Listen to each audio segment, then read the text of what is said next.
from our city. You already heard from Councilmember Jeremy Kuntz, who gave a wonderful invocation. Councilmember Kuntz. And if you've noticed on the brochure at your table, DeMonica Gooden, Councilmember at Large. And Councilmember Karen Cherry Brown. So Karen and Dee are going to be the panelists with Miss Opal, and I'll say a few words about them in just a few moments. We are so thankful to have all of you here today, and I want to recognize them. Ring in just a bit. Back off, Tom. We're good. Okay. So I want to introduce some individuals to you today that are very, very important to our entire city. We have some staff here today that I want to introduce. The first one is Mr. Doug Finch. Doug is our new city manager, and he's been on the ground for exactly 1 month today. But he's dug in hard and fast, and we're very proud to have him with us. We also have with us our new appointed interim chief of police, Matt Stogner. And the way you know him now, instead of 2 stars, he's got 3. Very proud of Matt. We're also very, where did he go? Chief Rhodey? He's at the dessert table. Our fire chief, Sam Rhodey, is here with us today also. And also we have another new member of our executive staff, our CFO, Richard Jackson.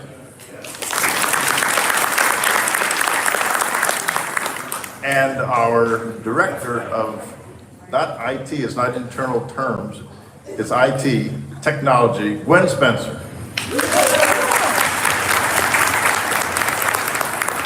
And if you read in the newspapers about other places being hacked and so on and so forth, do not be concerned, because Gwen and her staff are on top of our network and everything that we do. And there's a term in cybersecurity and cyber infiltration, it's called hardening. We are a hardened city when it comes to our infrastructure and information technology. So rest assured that we are taking care of that.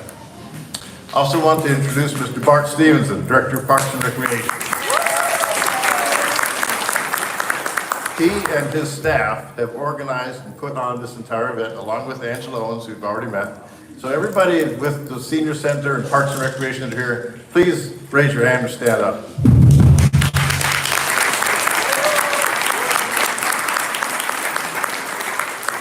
Some special individuals also want to recognize from our independent school district, the Duncanville Independent School District, the very best in the entire state of Texas. Ms. Connie Wallace. And Angela Davis, thank you for being here. I will get to her. I will get to her. Thank you. You know, one thing I say from the dais always is, being the mayor, everybody helps the mayor. Okay, so as I'm up here, people are going, yes, and Janet Vera Cruz, Independent School District trustee. Very proud to have her. And by the way, her husband, Joe Vera Cruz, is the council member from District 1, unable to be here with us today. We're very proud to have him on our staff as well, or on our council.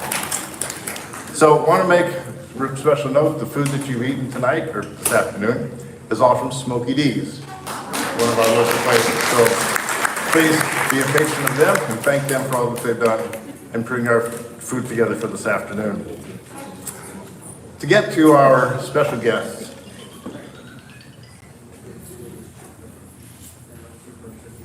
no, she's not. Miss Andre Fields, our interim superintendent. Andrea Fields, the interim superintendent. So that's what you were pointing at. I thought you were pointing at Janet. Anyway, okay.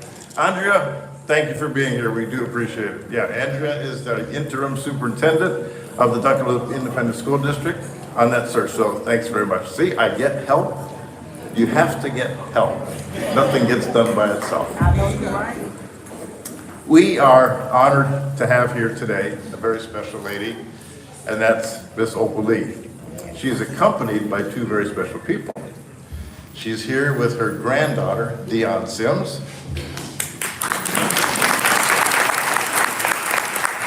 And her great-granddaughter, Robin Sims. They're both there at the same time.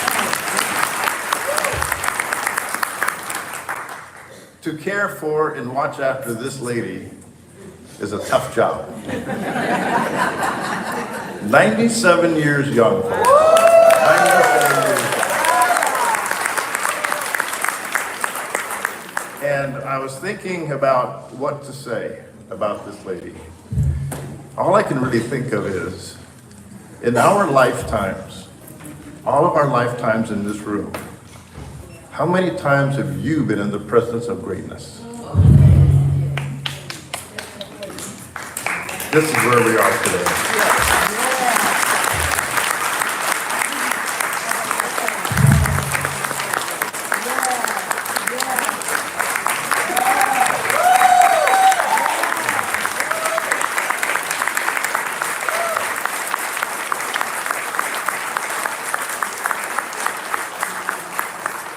She is not only a celebrity of greatness in the state of Texas, but for our entire nation. Yes. How many other people do you know that were able to stand beside the President of the United States, the most powerful person in the world, and to be able to watch the President of the United States affix his signature to a document establishing a national holiday of Juneteenth? Yeah. How many other times?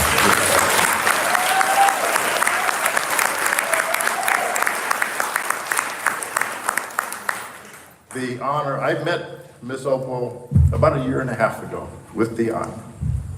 And I made a pledge to myself and to this city, we will get Miss Opal to this city for an event. It only took a year and a half. Maybe it took 2 years, Dion. Was it 2 years? Maybe. But that's how important and how occupied this lady is with spreading the gospel of Juneteenth and the freedom of Juneteenth. I'm not going to take the time to read her bio that you have in front of you. It's impressive. If I could have walked what she walked, 2.5 miles a day from Fort Worth to Washington, D.C., to bring attention to Juneteenth, that was her motivation, to bring honor to Juneteenth and to her people and to what we have here in the state of Texas. I want to bring her up and have the two panelists, I will introduce them as well. You have their bios in front of you. Two very, very special people to me. As the mayor of the city, these two people support me, help me in everything that I do. And looking at them and having them on the dais with me and their smiles, and sometimes I get this. But that's what it's all about, folks. We are a family of sorts. And I would like to introduce to you first DeMonica Gooden, council member, City of Duncanville.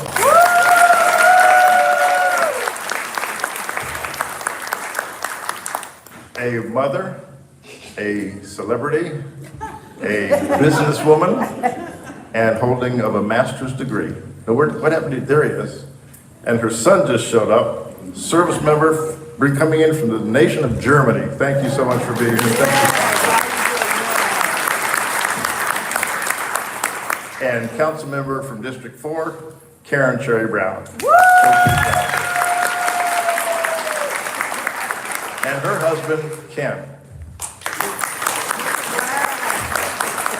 They are somewhat newlyweds. 8 months now. Very proud to have them. So I want to now bring up our guest, very, very esteemed and honored guest, Ms. Opal Lee. Please welcome.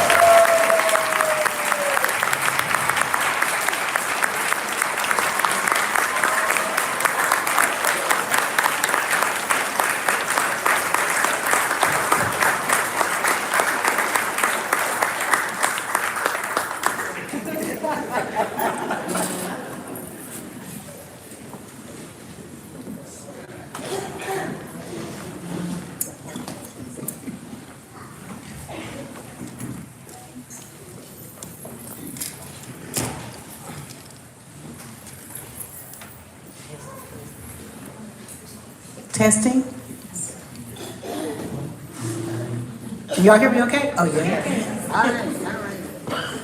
Well, what an exciting time to have Miss Opal here in our lovely city and to see all of your beautiful faces. Yes. So give yourselves a round of applause for being here.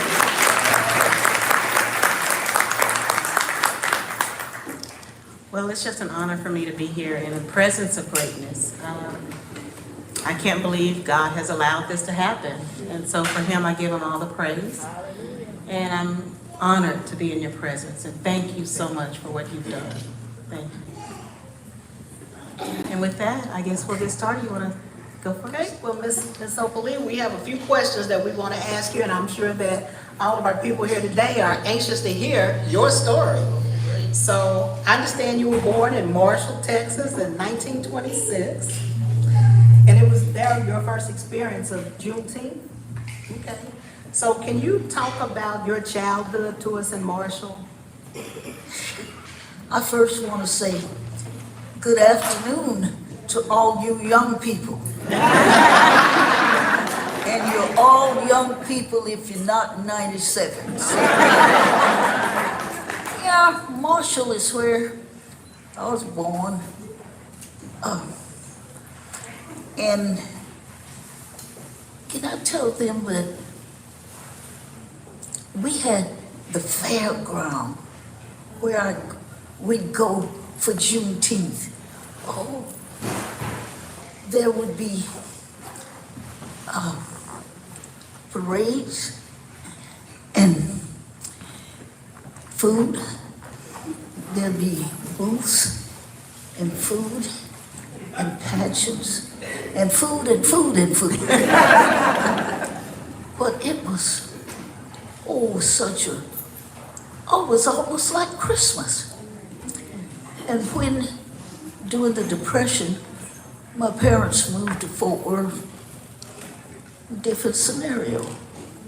People would celebrate with their families and friends, but I met Lenora Rama. She was in her 90s, tall, straight, didn't wear glasses. And she started the Tarrant County Black Historical and Genealogical Society. I was one of the members. Juneteenth was one of its programs. We had a Juneteenth celebration in tiny little Sycamore Park. I tell you, that park was full. We knew at 10 o'clock somebody would pull a plug and the lights would go out. It was time for us to go home.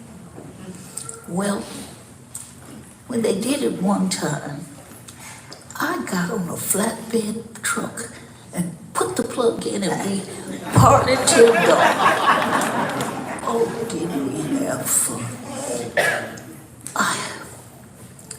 But Juneteenth is just more than a festival. It's freedom.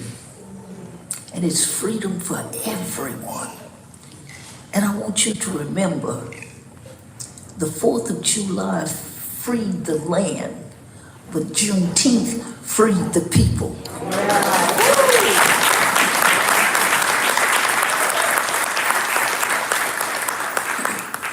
Now you've heard that I walked from Fort Worth to Washington, D.C., 1,400 miles. Don't you take that for the truth. I'd walk 2.5 miles in the morning. I'd walk 2.5 miles in the afternoon. And I walked from Fort Worth to Arlington, to Grand Prairie, to Joppa. And somebody had promised us an RV. I was going to be able to stop and rest. But they decided what I was doing was too political. So they kept their old RV.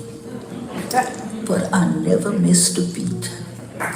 Somebody would carry me from Marshall to Shreveport, Shreveport to Texarkana, Texarkana to Fort Smith, Fort Smith to Little Rock. I was all over the place.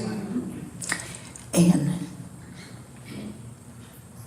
if we took $1 million, I think it was P. Diddy who helped us get 1,500,000 signatures. Oh, and we were prepared to get that many more when we got the call to go to the White House. I tell you, I was a happy camper. I was a humble person. I could have done a holy dance, but the kids say when I try, I'm twerking, whatever. But to be in the White House with the president and the vice president, oh, as the children say, it was off the chain.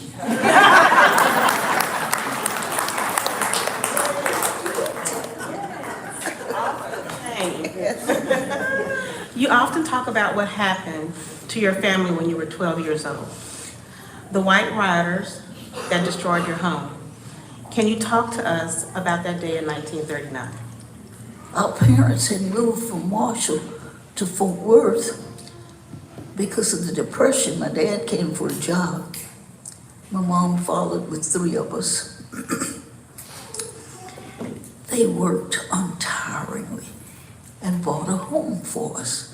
And my mom had it fixed up so nice. Oh, but on the 19th of June, people started gathering. And my dad came home with a gun. The police were there and told my dad, if you bust a cap, we'll let this mob have you. The paper says it was 500 of them. Our parents sent us to friends several blocks away, and they left under cover of darkness. Those people tore that place asunder. They drug the furniture out and burned it. They did despicable things. But our parents never, ever discussed it with us. Never.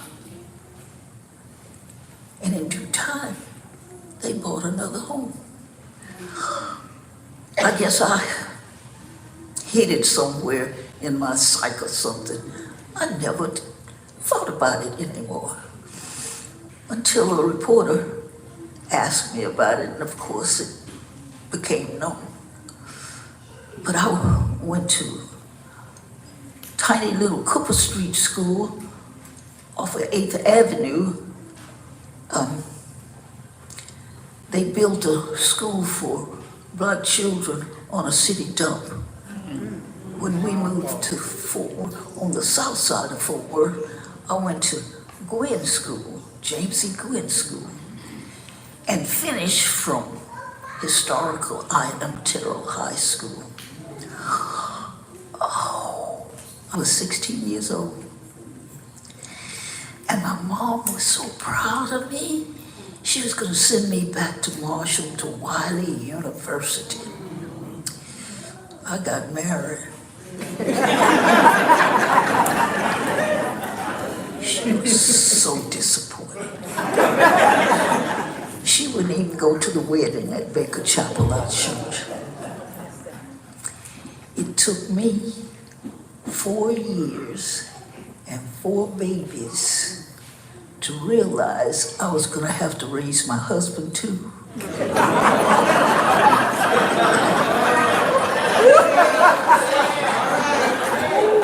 So I cut my losses and had nerve enough to go home to my mother and say, I'm ready to go to college now. She says, I got no money to send you to nobody's college. And then she says, I'll keep your children. Man, I don't know how many jobs I worked to get the money to go to Wiley. And when I got it, I spent it. I bought the children a television so she wouldn't have to run all over the neighborhood looking for them. And I went to Wiley without a dime. They put me to work in the college bookstore. Now, I didn't know what was going to happen, so I didn't quit the job I had in Fort Worth. My mom worked that job during the week, and I'd come and work it on weekends. She collect the check. Nobody knew the difference the work got done. I got through Wiley 3.5 years. I couldn't stand Fort Worth. And came back to Fort Worth and got a job teaching school that paid $2,000 a year. I couldn't feed 4 children, $2,000. So I got another job. If I went to work at 8 and off at 3 at school, there'd be a car waiting for me. I'd clock in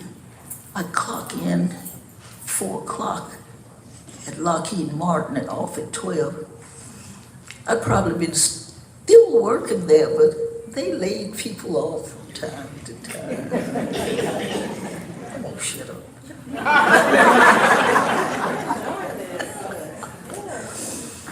Well, I taught 3rd grade, 8-year-olds so long I was beginning to act like them.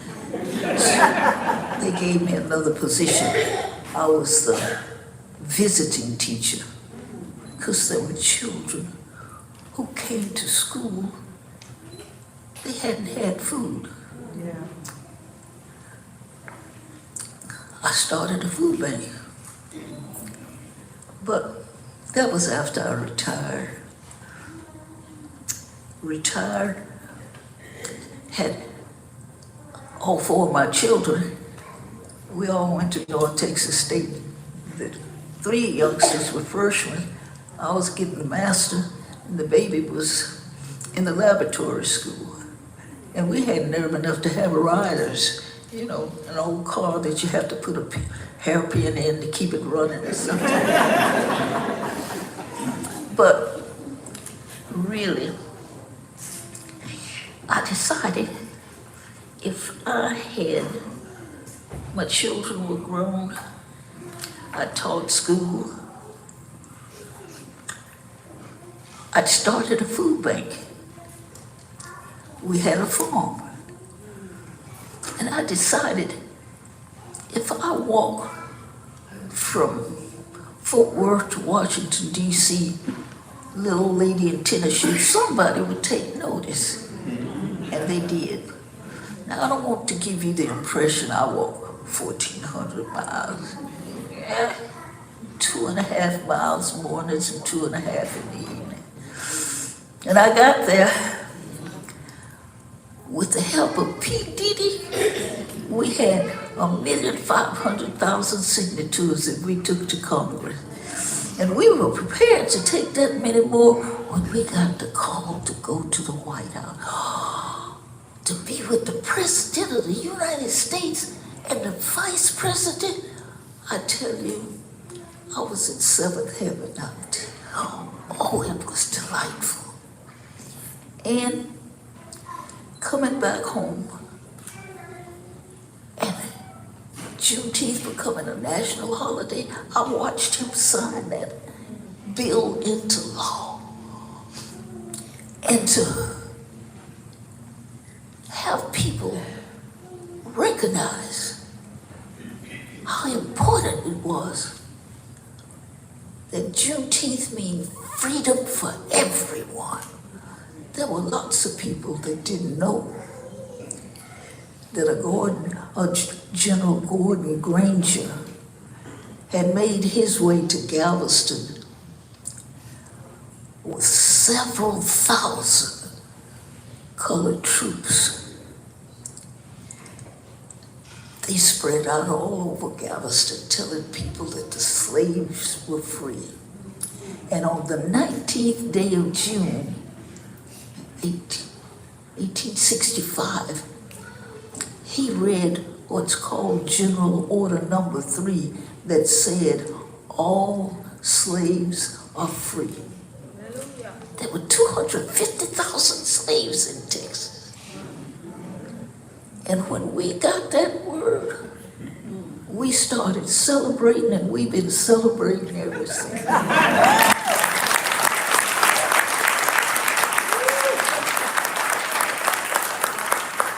Miss Opal's daughter and granddaughter, I want you to know that before Miss Opal came up here, she told me she was my grandmother. So y'all heard that. Miss Opal is my grandmother. And I'm everybody's grandmother. Some of them my another mother.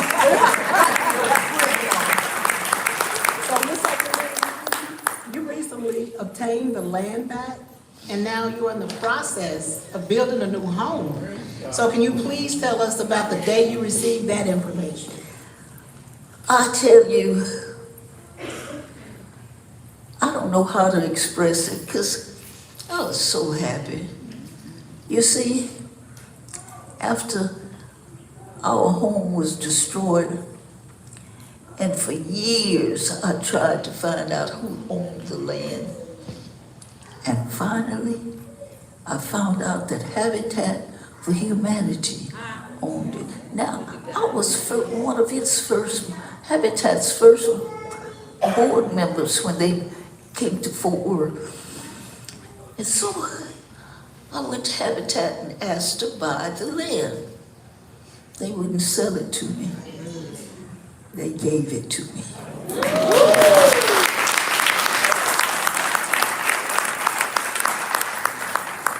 I'm gonna put a house on it for sale. They brought me the plans for a house that they are building for me. And it's gonna be ready 2025. And from what's happened already, it's gonna be ready sooner than that, because they've raised the funds. And I've been out just last week and picked out the flooring and the kitchen cabinets and all kinds of stuff. I don't know why I'm still on the floor and not floating. I am so happy. And so, I tell you, God has been in the plan.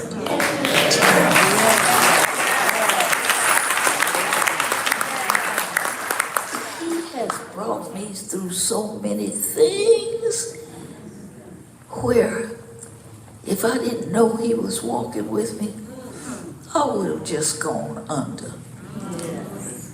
So I thank God for everything that's happened. And the house I'm taking nothing away from there but my toothbrush. It's gonna be left to the community group that we have or the city to make it into a museum, because it's got stuff. I'm not taking it to my new house. I'm gonna leave it there for everybody else to see. Another question? Yes, that is awesome. I'm just reminded of how God will repay. Yes, he And your does. cup overflowing. Ooh, So, I just want people to know that there's a God up there. yes. And he watches over all of us. I mean, the good, the bad, the ugly, all of us. He looks after us. Yes. Tell me. Okay, next question, and you kind of touched on this earlier. You helped found the Tarrant County Black Historical Genealogical Society in 1976. Can you talk about the organization? How can those attending today help? The Tarrant County Black Historical and Genealogical Society. That was Miss Waller. Have I described her to you already? Tall, straight, didn't wear glasses. And when she spoke, it was like that E.F. Hutton person. We listened. And Miss Waller had decided because we started the Historical Society in a little house owned by one of her friends. And then it grew where we went to the library, and from the library it grew so large that we needed larger space. And so here's this two-story house over on Humboldt, across the street from our church. In fact, I don't know what kind of house you'd call it, because when this lady left to go to work, she would lock this John up on that side. He couldn't get out till she got back. But it was two-story, and Mrs. Roller asked the owner to sell it to us, and thought about it for a while. And so you got $3,000. She asked her husband, and Mr. Roller gave her that $3,000. And the Tarrant County Black Historical and Genealogical Society is now the Lenora Roller Center at 1040 East Humboldt Street. It has so much to offer, so much. And so, did I answer your question? Is there a way that we can get involved? Is there? Yes, I think they have these Q things, what you call QR codes. Find it for the Lenora Roller Center, and they'd be delighted, because some of you could come and help, and some can send money. There's so much you can do for that group. So another goal that I understand you're working on is the National Juneteenth Museum in Fort Worth. So can you tell us a little bit about that? Oh, we.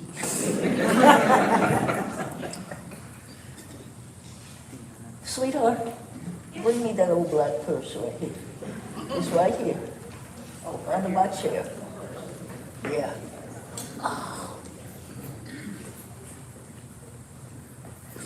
Listen. A young man came to me. The city had sent him. It wasn't the city. Some group where I had been asking for money for Juneteenth, and they told me they didn't have it. They sent this youngster to kind of smooth it over and tell me that next year they probably would have some money that I would have. And this child, he was no child, but he began to tell me of all the plans he wanted, and a museum. He wanted a space where a young business could start, an incubator for young businesses. He had so many plans, just as soon as he found the land. And I told him I had some. We've been joined at the hip ever since. Oh, and this, look, show it to him. That's gonna be the National Juneteenth Museum. It's a $70 million project, and we've raised 33 or 4 million in Fort Worth.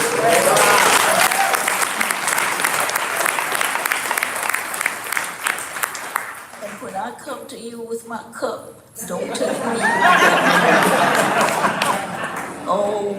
Oh, I'm so proud of it. And it has, it's got so many things. But, Dion, where are you going? Tell them what's going on. So in the campus of the National Juneteenth Museum, it is more than just the gallery space. It's an economic redevelopment and revitalization for the historic South Side where she grew up. And it will have a 250-seat theater in it so that young people can have a place to hone their craft. It'll have a 8-vendor space food hall that allows restaurantpreneurs to get started. She told you about the business incubator that will allow young budding businesses to have a place to hang their shingle. It will also have on the campus, not inside the museum, but a retail and housing units on it as well. So it's a complete campus to revitalize the historic South Side. And we're looking forward to it. Oh, and then have a black box. This is the black box space. So the black box allows the community to have space to have meetings. We'll also have traveling exhibits, be able to be there, as well as the plaza. So it's an open community. What the community said is they didn't want a spaceship building in the neighborhood, so it's only 2 stories tall. But it does have an open plaza for outdoor space, so we can have outdoor events and things. So it's a complete campus to service the entire community. You want to see me do a holy dance? I ain't doing it. I'm so happy. I can't contain it. And it's going to be open 2025. I can hardly wait. I don't know. Ask me another question. Okay, so can you tell us a bit about the work that went into the amazing achievement? Oh, no, I'm sorry, the federal holiday. When did you decide to advocate for making Juneteenth a federal holiday? Well, you'd have to know the people that I rubbed shoulders with. Mrs. Roller, I've mentioned already, and Dr. Myers. He was a medical doctor, he was a minister, and a jazz musician all rolled into one. And Doc, I'm just sure some of Doc rolled off on me. And I think he's looking down from heaven and said, it's about time you got it done. Because he was all over the country. He would have young people who'd start Juneteenth in this particular city, or he'd help them over here get one started all over these United States, Doc. And so I kind of think some of Doc rubbed off on me. So can you talk a little bit about the transform of 1012 Main Street Coalition and its goals? So on the north side of Fort Worth, Main Street goes right through town. There's a building called 1012 North Main. Has a big sign, and that sign was where some grocer group had used that building. But under the sign, it said Ku Klux Klan. And I belong to a group called 1012 North Main Street, and we acquired that building. And several nonprofits are going to be housed in it. And that's another one of those things that I thank the Lord for over and over again.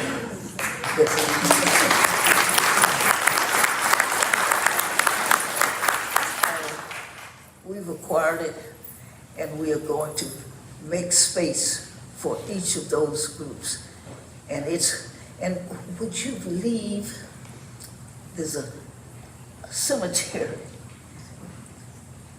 and a tall oblique in that cemetery. It belongs to William Gooseneck Bill McDonald, and it points right to the Ku Klux Klan building. And we think he's watching over what was going to happen to that building. Well, we'll wrap up with what words of advice would you give to us today? I want all of you,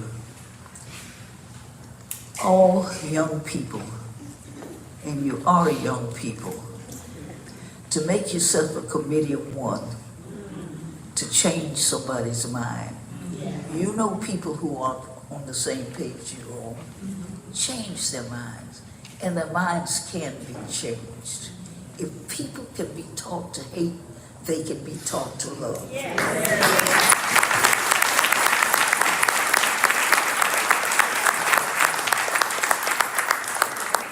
We don't have guns, but we've got some sharp minds, and we need to put them to use.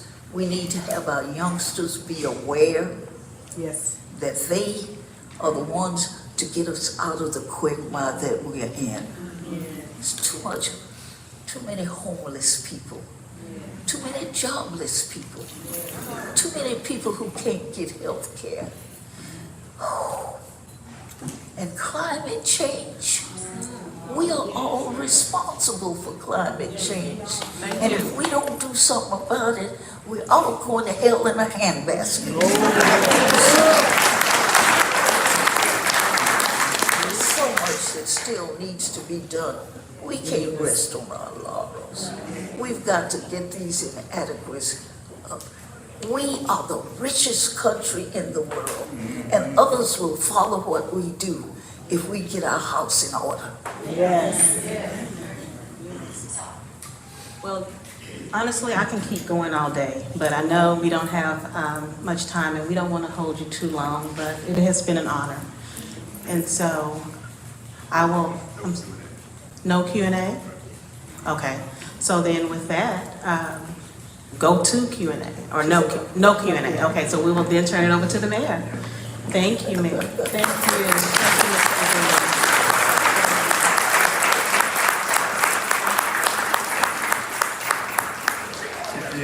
If you have a journal or a diary, I think today's event is something you put in there saying, this is one of the highlights of my life. Yes. I am really, truly honored to listen to what she has to say to us in terms of motivation and to be an example to others in terms of how we walk and how we can work our nation and our city for what we do.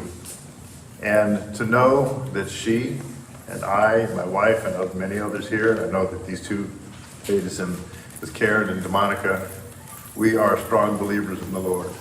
Yes, we are men and women of faith. Yes. And it's that Holy Spirit that hovers over our city that makes us a great city. And I look at you today, and I know that we are here because we're blessed. I thank you for coming here today.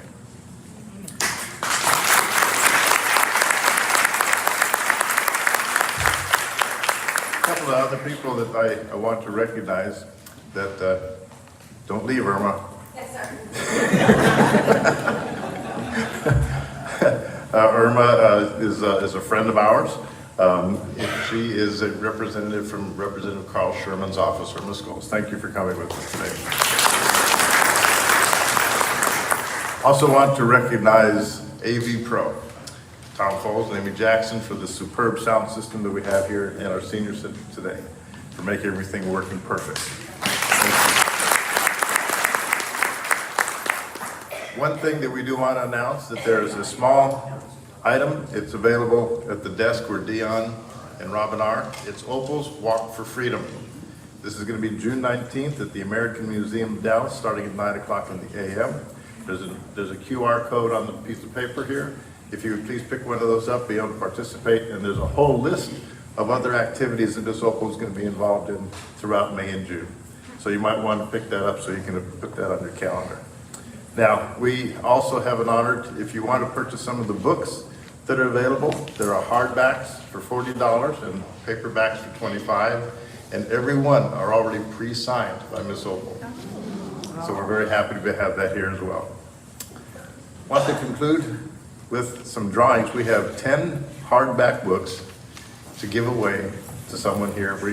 You turn a piece of paper off of your ticket, and Miss Angela is going to pull those. And How do we know? what do I read? Oh, it's the ticket number down there. Okay. Okay, there it is. Ticket 1177. Going once. Yep. Going twice. Ticket 1177. You got to be here.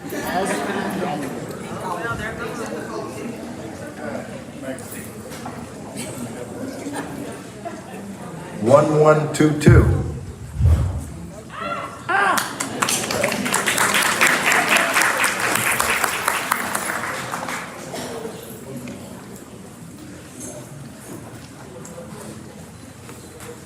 Okay.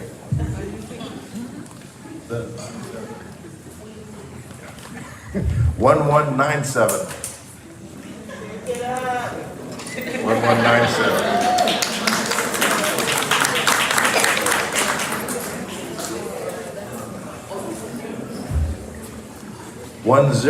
1018. Sorry, Brenda. 1018. Oh.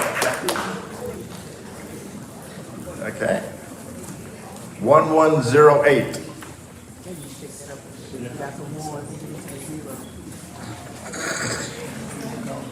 1108. No. 1227. 1227.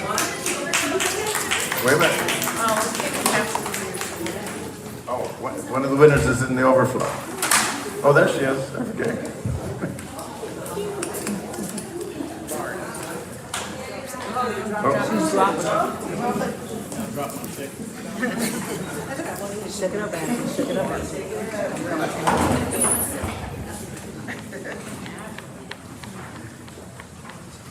One 1007.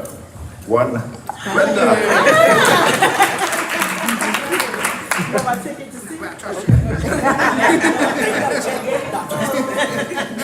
Brenda Williams has a wonderful ministry in our city called SWAT, Students with Wanting Additional Teaching. Students wanted to achieve training. Training, students want additional training. She has a wonderful ministry. I've been there, and the kids are standing up and doing great things for what you're doing, Brenda. Thank you for And all. my grandson loves it. Yes. So that's a $5 tip.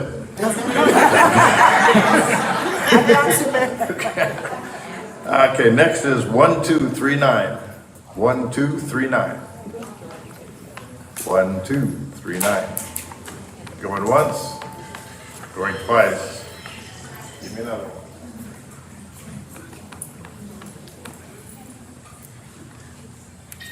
One 1124. Right here.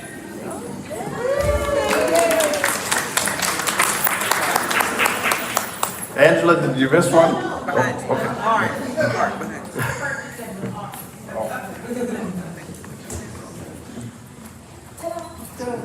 We got two left.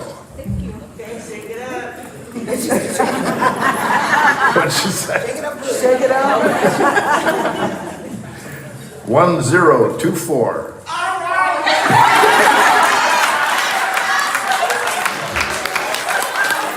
Is there any doubt to the winner of that particular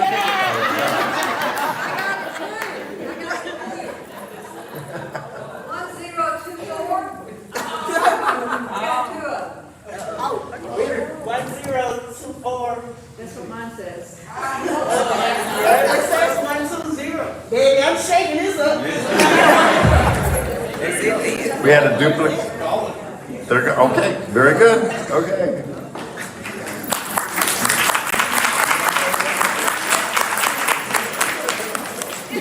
Thank you very much for coming today, and for Miss Opal, an honor and a privilege to have you here with us today. Be well. God bless you. God bless Dion. God bless Robin for all that you do. Thank you very much, everyone. You're dismissed. Thank you.